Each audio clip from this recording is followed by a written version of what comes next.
Siak-Jing, Chairman of the APEC CEO Summit 2009, Mr. Teng Da, Chairman of APEC, Chairman and CEOs, distinguished guests, ladies and gentlemen. I'm delighted to join you all this evening for the APEC CEO Summit and to have so many distinguished delegates with us in Singapore. I think it's one of the largest turnouts for a CEO Summit that APEC has experienced, and we will try our best to make this a worthwhile and a memorable experience for all of you. We are meeting at a significant moment for the Asia-Pacific region and for APEC. First of all, this is the 20th anniversary of the organization of APEC, since the first meeting was held in Canberra in 1989 at Australia's initiative. It's timely for us to review our progress, to examine our approaches to cooperating in the region, and to chart the way forward for the APEC economies. Secondly, this is a moment where the global economy is emerging from crisis, and the measures which the governments take in the next few months and years, and the reactions of corporations to the crisis and to the opportunities which are being created will determine how quickly we recover and whether countries and economies can sustain our growth. APEC was founded back in November 1989, at a time when the Asia-Pacific was emerging as a prosperous and dynamic region, visibly standing out from the rest of the world. And many of the economies in the region felt that it was time to create an environment where all participants can prosper in peace, and particularly an organization which can promote free trade, give out, and to address the concerns which the countries had about protectionism and the slow progress of the Uruguay round. It was an idea which was in the air. Several possibilities were being discussed. The Australians had a serendipitous proposal which took off. It started off with 12 economies, 6 ASEAN countries, and 6 others: Australia, New Zealand, Canada, Japan, the United States. And gradually over the years it has expanded until now we have 21 members in the family. A considerable amount has been achieved over the last 20 years. The member economies have promoted free trade amongst themselves. They've concluded free trade agreements. There are over 40 FTAs which have been signed. The number of FTAs may by itself not be a totally comprehensive indicator, because you can have too many of them and it can become a spaghetti soup. But as an indication of the freeness with which trade is flowing, as well as the volume of trade, you can see that total exports have gone up 6-fold within the region, and average tariffs in member economies have come down by 2/3, from 17% to around 5%. And most important of all, the result of all this is economic growth, which in this region has undisputably outpaced global growth rates.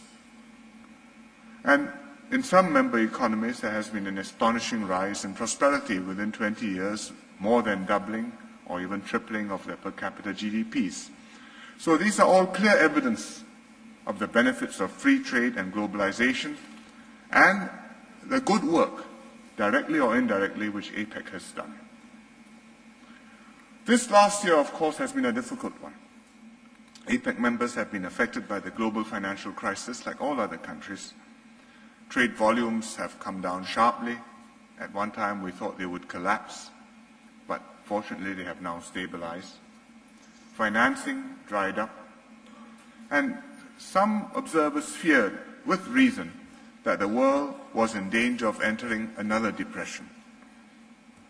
Fortunately, governments and countries took drastic steps to tackle the crisis. They restarted their financial systems, slashed interest rates to virtually zero, recapitalized the banks, undertook unconventional policies such as quantitative easing, and central banks doing things never envisioned in their charters in order to come out from an unanticipated, unprecedented situation.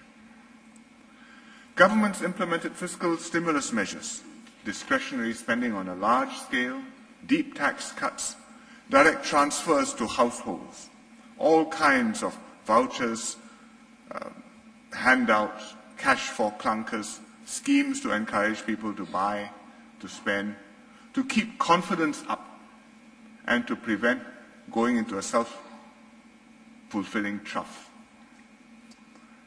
And so, there were also measures to restore confidence, signing swap lines between central banks, and the pledges by leaders, such as in the G20 group in London in April, to promote global trade and investment and to restore confidence, growth, and jobs, holding themselves up not to a legal commitment, but to a moral obligation and a reputational standing that this is what we all know we ought to do, and if we don't quite achieve this, we know we've fallen short of a desired standard of conduct and policy making. As an open and export-oriented economy, Singapore felt the impact of the global crisis more than most countries.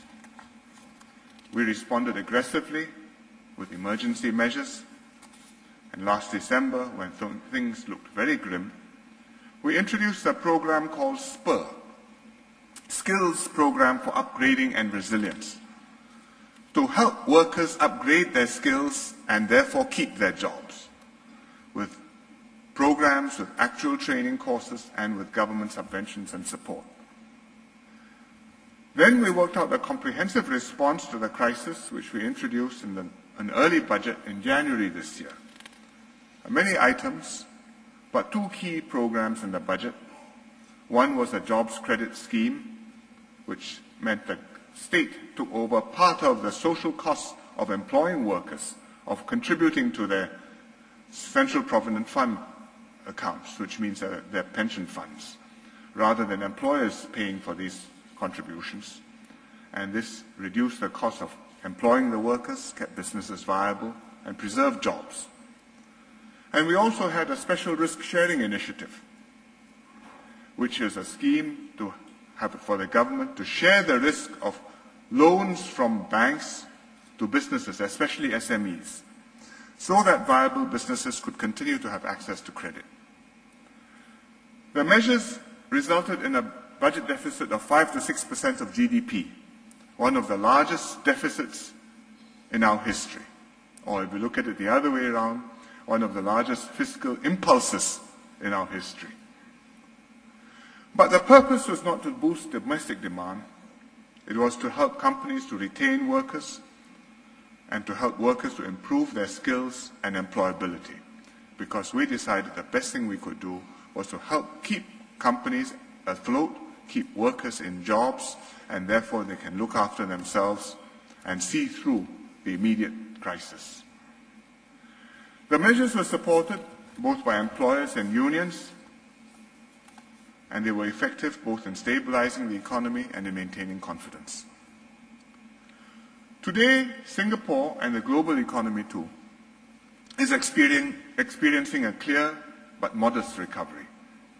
The economies are holding steady, consumer confidence is returning, trade flows have stabilized, and industrial production has shown some pickup. In particular, Asia is experiencing a strong rebound. Several economies are maintaining their strong growth. China, for example, will well exceed 8% this year. India is also continuing to grow steadily. And Indonesia is experiencing more than 4% growth, which benefits its neighbors.